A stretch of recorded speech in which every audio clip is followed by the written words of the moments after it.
Sometimes we get all ready and prepped and produced for these kind of things, but sometimes you just got to get to the truth. You got to get to the bottom of it, and you got to allow both sides to have their share. And so today we're going behind the scenes, and we're going to get the truth of Britt Ryan's side of the fiasco. So in just a few minutes, you'll be getting the exclusive Britt Ryan interview.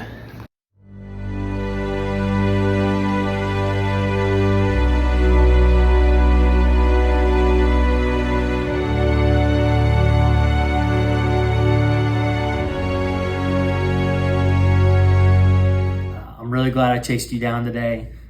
Man, I just feel like it's fair to get both sides of this argument. So just have a couple questions and would love to hear just some honest and thoughtful response. You're a thoughtful guy. So, man, let's just dive into it. Like, when you saw the episode, especially the after hours part, what were your first reactions to Nathan's comments, to his remarks?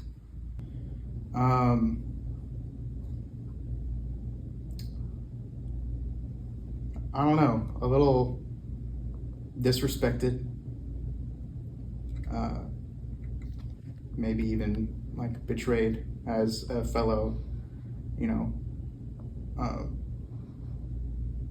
4-1 at that point. So yeah, I was hoping to be at the top of the league with my brothers and have some really respectful competitive competition, and he's turned it into something else now. So yeah, so with that, I just want to hear your side. I want to hear your side of what was happening during the negotiation, and just give us the Britt Ryan perspective of everything. I'll be the first to say maybe it was it was a shaky proposal. I knew that going in.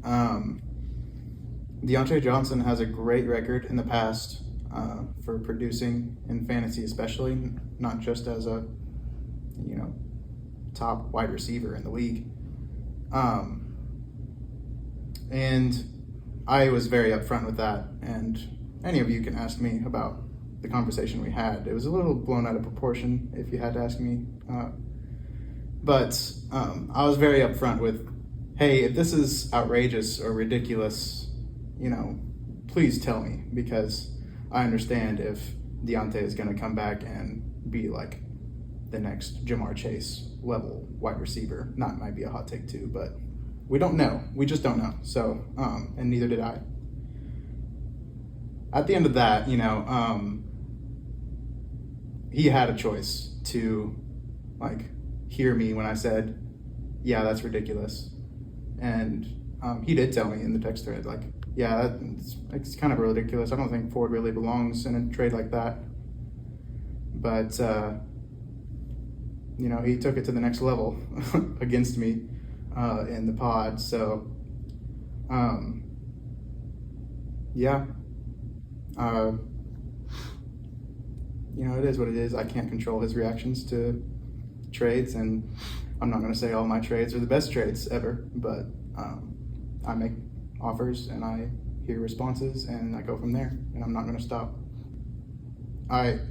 He kept texting me after that. He said it would be like me trading all those guys I got from Bradley to you for Waddle and Ford, and I told him up front, before he even got to say the words Rule Zero, I told him up front, yeah, I wouldn't want to take that trade from you. That's Rule Zero. That's not right.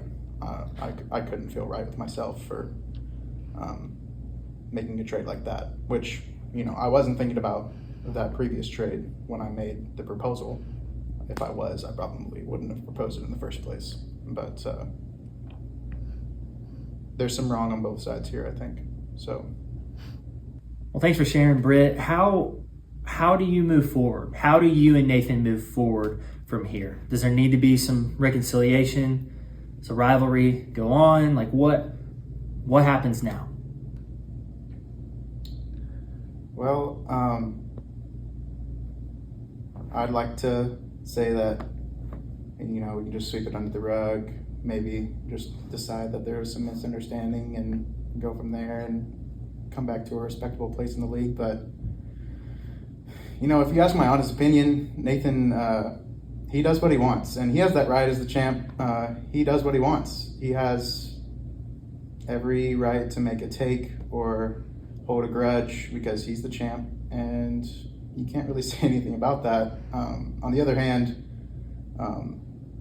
obviously this rivalry isn't there anymore, but his rivalry with Evan in years past has been the other half of what we expect from Nathan, you know, and we as a league really loved, you know, the chirping.